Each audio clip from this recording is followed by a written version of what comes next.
My name is Rob Meszaros, Meszaros, spokesman for the Kern County Superintendent of Schools office. How schools will look in the fall is the million-dollar question right now. School officials are hard at work trying to balance competing priorities. On one hand, you have to ensure the safety of everyone involved, and on the other hand, you have to ensure that the educational and social emotional well-being of your students are being met. A school reopening task force has been meeting for the past several weeks. It's made up of representation from 26 school districts, small and large, throughout the county. The goal of the group has been to come together and collaborate on the best ways to safely and efficiently open up school campuses for the 2021 school year. One of the best practices that came out of the task force's work was to ensure that school districts are engaging their stakeholders, parents, and staff on the best ways to reopen school campuses for the 2021 school year. One way that districts are currently doing that is through a variety of surveys that are going out to stakeholders to get their direct input so they can make the most informed decisions possible. There will not be a one-size-fits-all approach because every school district is vastly different. We have rural and urban districts, we have large and small districts, so what works for one district may not work for another district. Ultimately, it will be up to each individual school district and their elected board of trustees to implement the policies and procedures that best fit the needs of each individual district stakeholders as they move forward to reopening their physical school campuses for the 2021 school year.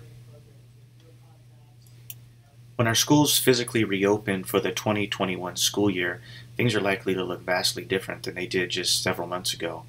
Distance learning, to some degree, will probably be part of the new normal for quite some time. Physical distancing in a traditional school site would be next to impossible, so what we'll likely see is fewer students on campus at any one given time when our campuses physically reopen for the 2021 school year. What that will likely mean is that we'll have some kind of a staggered schedule, meaning that half or a portion of the student body will be on campus at any one given time, and then that will flip-flop, and that same group will do distance learning while their peers will be on campus.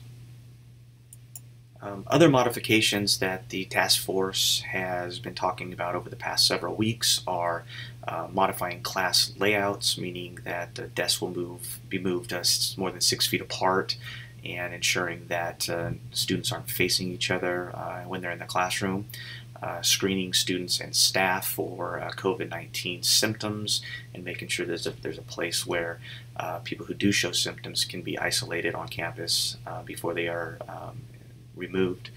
Eliminating large gatherings like assemblies and mass gatherings for lunches, ensuring that students' belongings remain separated and students and staff aren't sharing pencils and electronic devices and toys and other manipulatives in the classroom.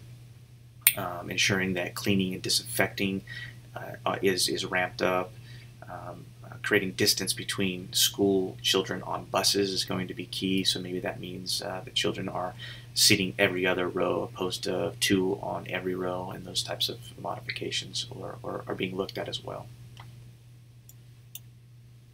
Face coverings at school is going to be very tricky, especially for younger children who may become distracted while wearing them. What we'll likely see is for students and staff to be encouraged to wear face masks, but not to require them unless physical distancing is impossible. Whatever modifications are made will be made, of course, with safety in mind, and will be vetted by guidance that has already been released by the CDC, and of course in close collaboration with our public health partners. Until there's a vaccine for COVID-19, things are going to be touch and go. While schools are currently planning for the best ways to safely and efficiently open campuses for the 2020-21 school year, they're also planning for every eventuality, which might include what procedures need to take place and under what circumstances if school has to be temporarily reclosed after the school year is opened because of a spike in COVID-19 cases locally. How schools will look in the fall is the million-dollar question right now. School officials are hard at work trying to balance competing priorities. On one hand, you have to ensure the safety of everyone involved, and on the other hand, you have to ensure that the educational and social emotional well-being of your students are being met.